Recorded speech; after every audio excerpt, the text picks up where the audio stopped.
done a month or two ago, being in the cave for 3 days, and I did this exercise, which was a like a forgiveness prayer to all the people that I have judged, and it really kind of launched me into this feeling like, when I die, I'm not going to have those attachments anymore. I'm not going to have those judgments anymore. All that's going to be released, and I wonder, does that take me to heaven, to God, to Creator, to nirvana?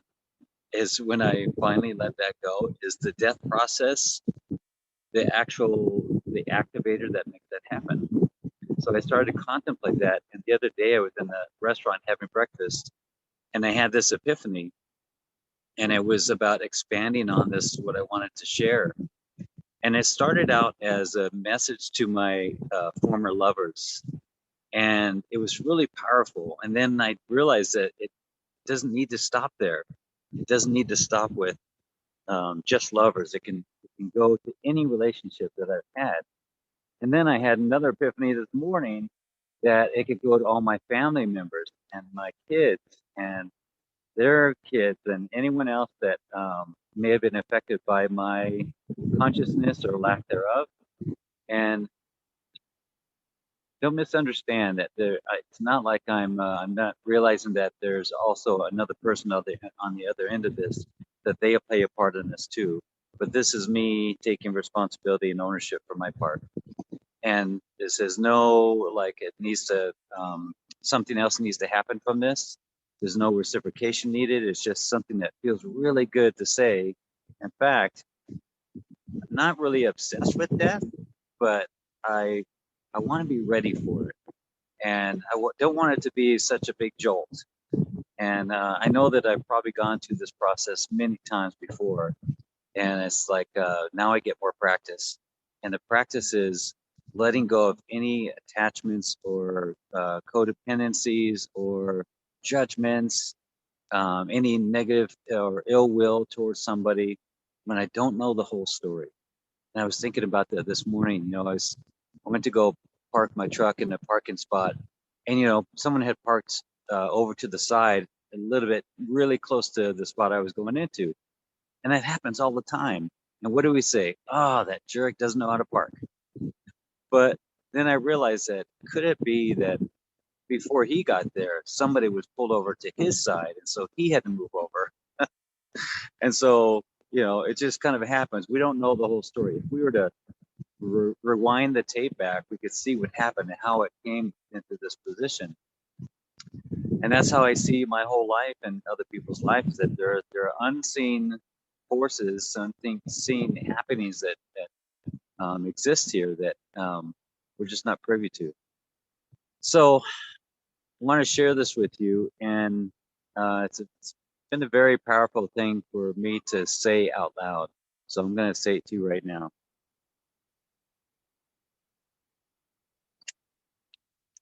My own egoic mind has hijacked my love and feelings for you.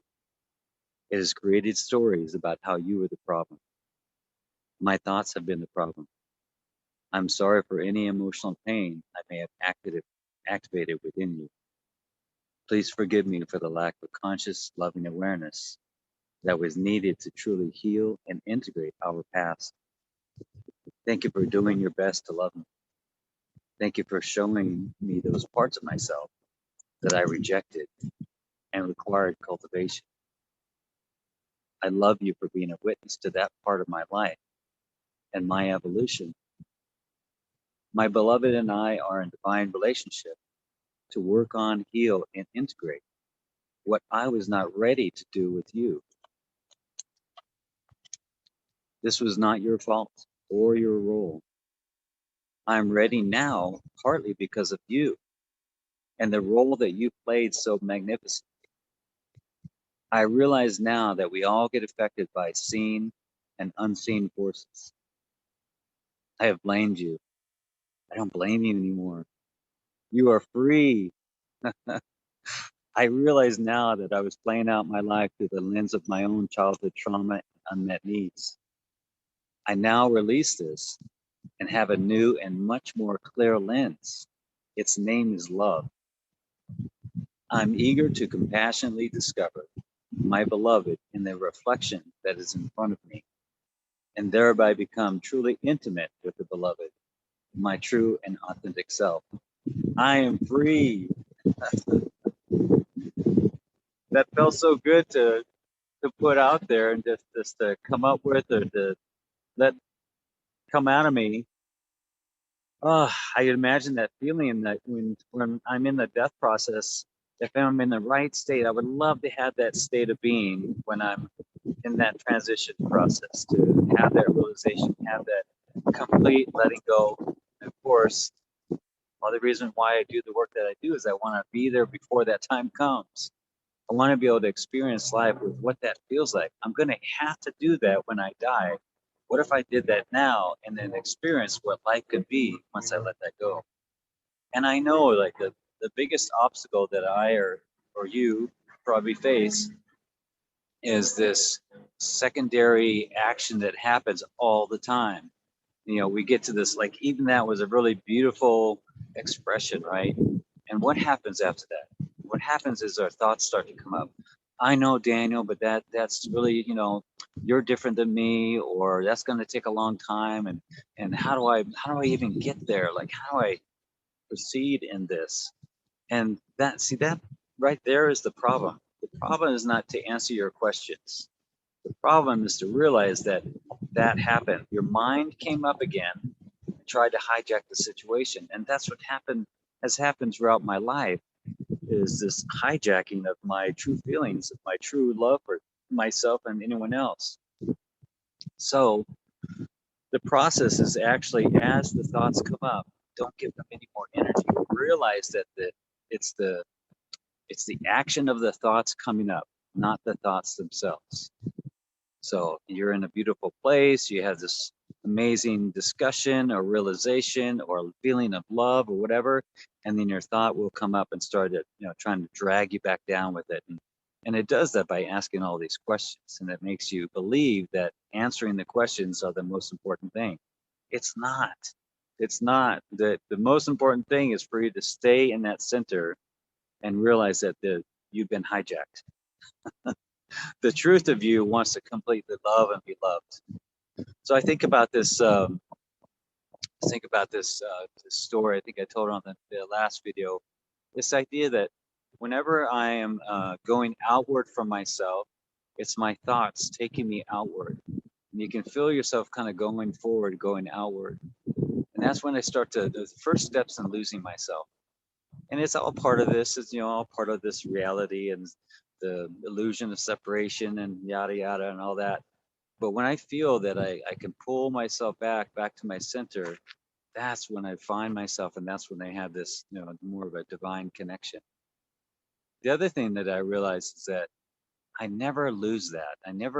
I'm never separate from that divine connection. And I'm going to talk more about this in a deeper way in my next video, about what's really happening here and us as the dreamer and the dreamt. And we're going to get deep into it. But I just want to touch on that realize that we start to have judgments about our relationships. And still, of course, to this day, I always have, I have little thoughts that come up about me or Valerie or other people. And my job is not to follow those thoughts to the ends of the earth, to pull them apart and look at all the details. That's what my mind wants to do.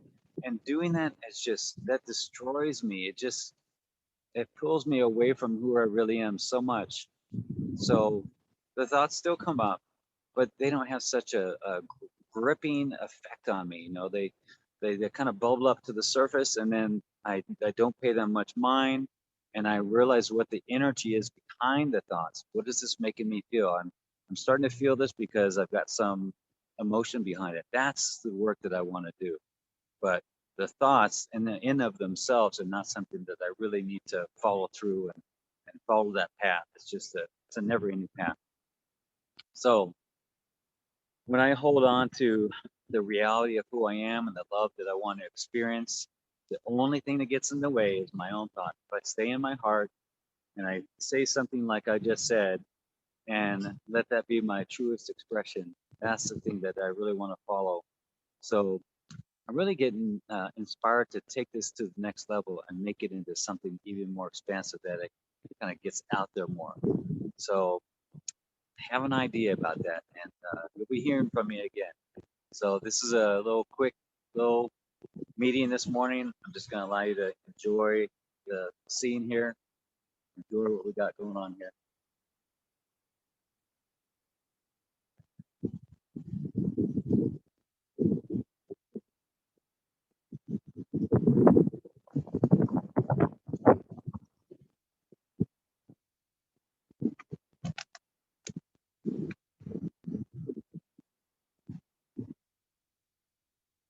Yeah, who would have thought this is Arizona?